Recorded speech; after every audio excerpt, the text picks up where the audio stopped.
Antropología contemporánea: el hombre como ser personal y pluridimensional.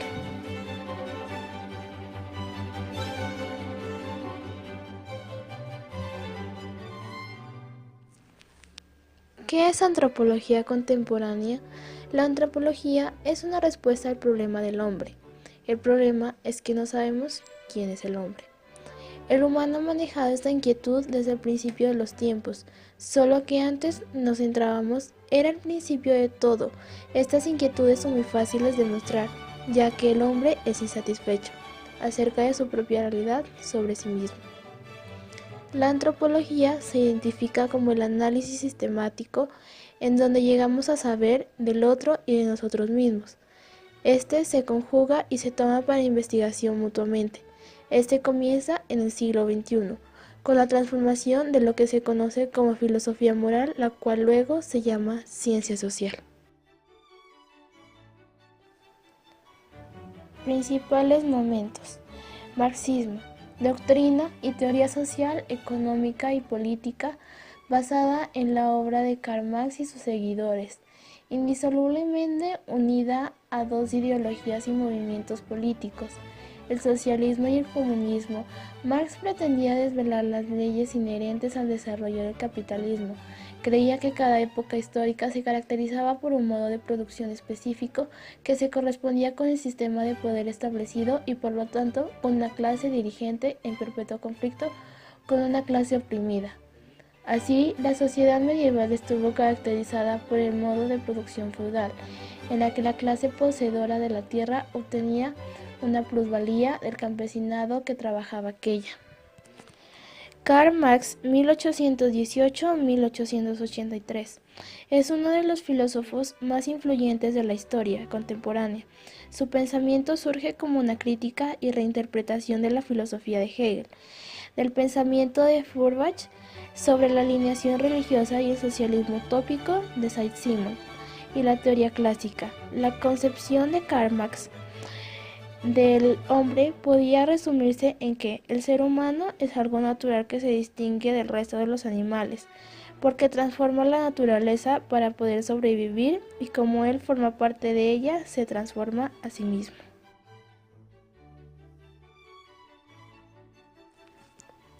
Historicismo: corriente de pensamiento que reconoce el supremo valor de la historia como componente fundamental de la naturaleza y del sujeto humano. Las investigaciones de los filósofos e historiadores alemanes Ernest Wilhelm Karl y Friedrich concedieron una notable importancia teórica a esta corriente de pensamiento. Doctrina, según la cual el conocimiento de los asuntos humanos tiene un carácter irreductible histórico, de modo que no puede haber una perspectiva histórica desde la cual comprender la naturaleza humana y la sociedad, lo que se precisa una explicación filosófica del conocimiento histórico, que dé razón del conocimiento correcto de las actividades humanas.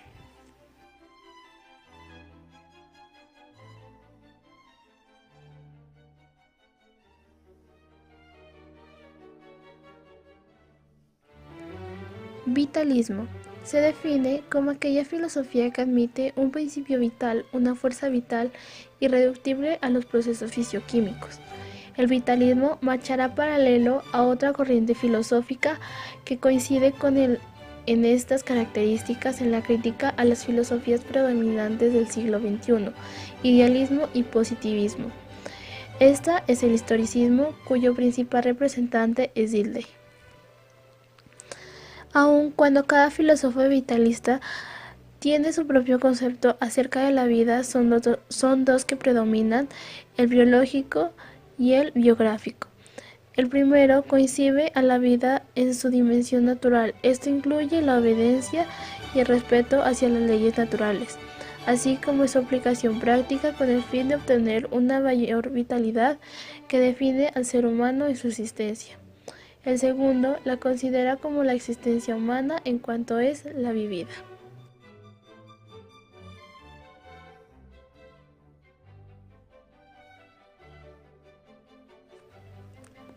Fenomenología: La fenomenología es un movimiento filosófico del siglo XXI, caracterizado por su pretensión de erradicar fidelidad a lo lado. He estudiado la relación que existe entre los hechos fenómenos y el ámbito en el que se hace presente esta realidad, conciencia. En la actualidad, el término fenomenología se asocia preferentemente a la filosofía de Husserl y al método por él utilizado, que destaca el carácter intencional de la conciencia. La conciencia es siempre conciencia de algo, no conciencia pura y simple, y la necesaria epoge o reducción édica en la que busca el conocimiento. Puesta entre paréntesis de todo juicio, de toda teoría, a fin de que emerja el fenómeno en cual tal, es decir, no como apariencia, sino como manifestación originaria de la realidad en la conciencia, que permita describir el fenómeno tal como es y poder captar así la esencia oídos. La filosofía sería una aprehensión intelectual de las esencias de las cosas. En cuanto tal, se opone al psicologismo, al naturalismo, al relativismo y al formalismo lógico. Sin embargo, la evolución final de su teoría hace posiciones idealistas. No fue aceptada por muchos de sus discípulos. Existencialismo. Movimiento filosófico cuyo postulado fundamental es que los seres humanos en forma individual son los que crean el significado y la esencia de sus vidas. Hacia la tercera década del siglo XX surge en Alemania el existencialismo y de allí se difunde por el resto de Europa, esencialmente en Francia. El existencialismo es un movimiento cultural característico de una época de profunda crisis, provocado por los catastróficos efectos de violencia y de extorsión de las dos guerras mundiales. Asimismo, el existencialismo fue una respuesta frente a la despersonalización y el olvido de la singularidad del ser humano que imperaba en la civilización occidental.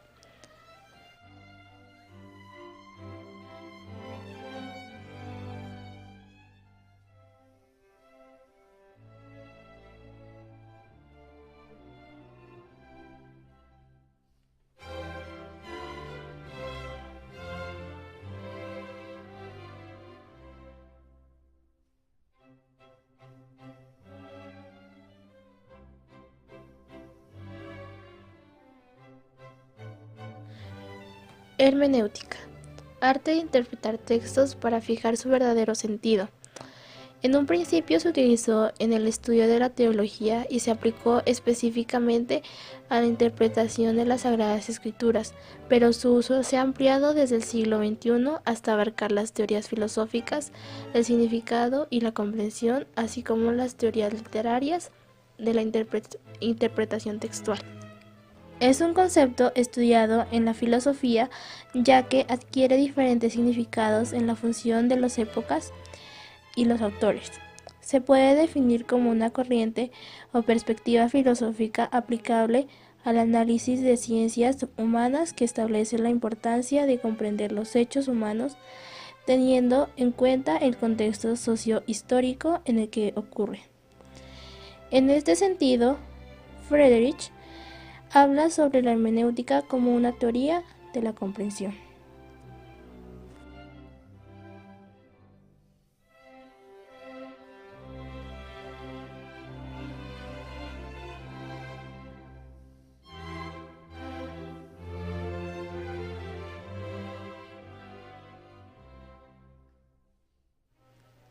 Pragmatismo. El pragmatismo consiste en reducir lo verdadero a lo útil, negando el conocimiento teórico en diversos grados.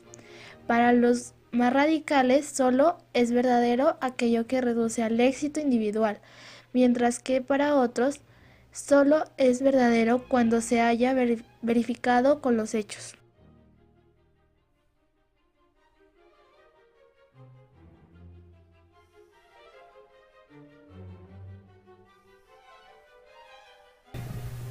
El hombre como ser pluridimensional.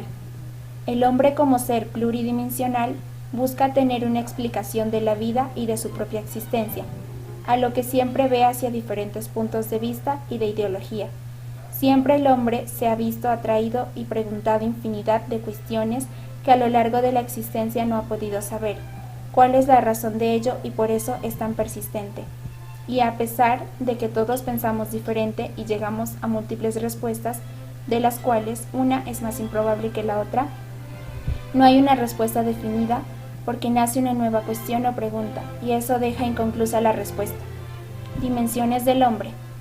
Según la teosofía, el hombre es un ser pluridimensional constituido por 7 cuerpos sutiles que corresponden a 7 planos de existencia: físico, mineral; etérico, vegetal; astral, animal; mental, hombre; causal, sabio; búdico, iniciado; y átmico, Dios.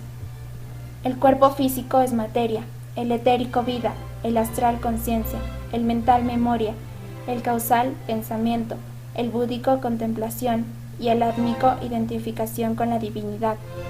El alma animal se asienta en el cuerpo mental de la persona humana y el causal en el espiritual, en el búdico.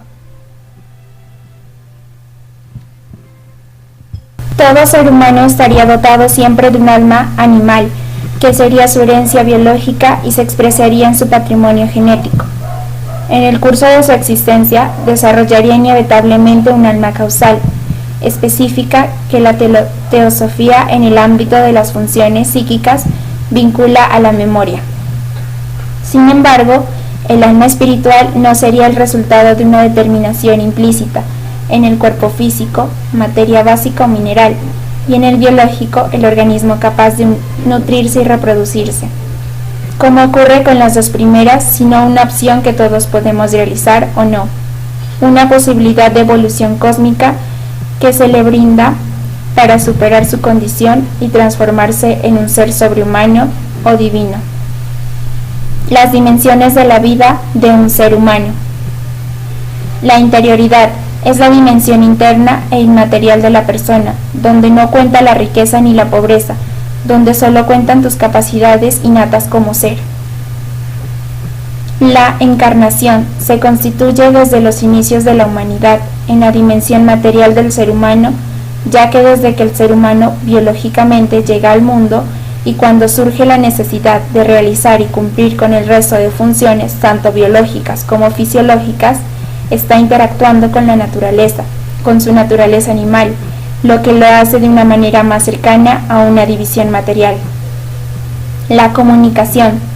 Partiendo de que una persona humana no vive aislada, sino que interactúa con uno o más grupos sociales, al mismo tiempo ha desarrollado la dimensión comunicativa, que le permite establecer relaciones de convivencia y aceptación de los diferentes medios sociales. El afrontamiento. La necesidad de supervivencia, tanto biológica, fisiológica, como de defensa de las ideas y del pensamiento, nos lleva a un plano de disputa donde vamos a entrar en conflicto por la defensa de nuestras creencias. La libertad, tan importante como las otras dimensiones de la persona, puesto que cuando la persona es libre, cuando no se cohíbe de realizar ciertas acciones y tomar ciertas decisiones. La trascendencia. Esta dimensión lo que busca es encauzar, llevan a los actos de la persona a ser trascendentes de cierta manera, lleva consigo unas determinadas cualidades que le imprimen un aire más personal y que marcan la diferencia al momento de comparar los actos de diferentes personas. Además, la dimensión de la trascendencia no busca subyugar ideas, lo que trata es de estructurar cada una acorde a la necesidad o a la injerencia que ella se lo planea hacer. La acción. Partiendo de la primicia de que los hechos o acciones de la persona encauzan a cada uno de sus ideales, los hechos que pueden ser calificados como perjudiciales o benevolentes son los que hacen que la persona, alguien que se pueda juzgar. Las personas solo se le pueden dar a juzgar por sus acciones, y cuando sus acciones son buenas, estamos frente a una persona de conducta irreprochable, por hechos que lo buscan es el bienestar para él y para los suyos. El hombre como ser personal. El ser personal está dado con la vida y se desarrolla desde sus potencialidades en el vivir. La vida recibida y la vivida es la de cada uno y forma el entremado de la persona que somos cada uno, que se puede ir rectificando desde el nacimiento hasta la muerte. El ser humano es un ser personal, un sujeto al que le son propias la racionalidad, la intimidad, la relación, así como la capacidad de hacerse, de transformar el mundo y de hacerse en el sentido de perfeccionarse en sus capacidades, y será al final de su vida cuando queden definidas sus potencialidades realizadas o no. Completud y consistencia de su ser. Cada hombre y cada mujer son personas, tienen mayor consistencia y excelencia de su ser. Su grado de ser, su unidad e individualidad superan la vida de los animales. Los intentos de explicar la realidad personal desde las semejanzas o proximidades y diferencias con los animales están viciados en un punto de partida y suelen desembocar en concepciones erróneas. Es erróneo afirmar que el ser humano es superior por su inteligencia, cuando la inteligencia se da inseparablemente de la persona, pero no constituye a la persona humana, sino que es una manifestación habitualmente de ella. Es erróneo identificar persona con el yo o con la conciencia, ya que cada persona es un yo personal y la conciencia es un darse cuenta de un acto de reflexión de un sujeto que es cada persona. El ser personal está dado con la vida y se desarrolla de sus potencialidades en el vivir. La vida recibida y la vivida es la de cada uno y forman el entremado de la persona que somos cada uno, que se puede ir rectificando desde el nacimiento hasta la muerte. El interrogante, ¿quién soy yo? Y por extensión, ¿quién es el ser humano?, pueden ayudarnos en este conocimiento de la persona humana, que no olvidemos empieza a ser y se va haciendo con la vida. Yo soy en unidad y comprensión inseparables, mi cuerpo, mi lugar de nacimiento, las improntas de mis primeros años de vida, mis experiencias, mis actos y fracasos, mis proyectos, ideales y aspiraciones, mis elecciones, mis relaciones con los demás, mi etapa de la vida, y todo ello y mucho más como posibilidades en el tiempo y desde la libertad. En ese entremado y unidad de mi vida, desde el que me voy haciendo, en cada etapa y circunstancia, la vida vivida me va moldeando. Será el final cuando los rasgos queden esculpidos en perfiles definidos. Mientras tanto, podemos orientarlos y rectificarlos desde la potencialidad y la libertad que nos empujan hacia el núcleo de la expresión clásica, llegar a ser quien eres. Comprendemos desde la perspectiva la importancia y trascendencia de mirar a cada persona, a cada ser humano como lo que es, único, unidad de cuerpo y alma, con la fuerza hacia la verdad, el bien, la relación y el amor, y ello desde el riesgo de la libertad. Los errores en el punto de partida en la concepción del ser humano están en la base de algunas interpretaciones de la vida, de la libertad y de la dignidad. Piénsase, por ejemplo, en la reducción del materialismo, concepción que al imponerse en realidad destruye al ser humano, negando su dignidad e impulsando a la barbarie.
Referentes bibliográficos.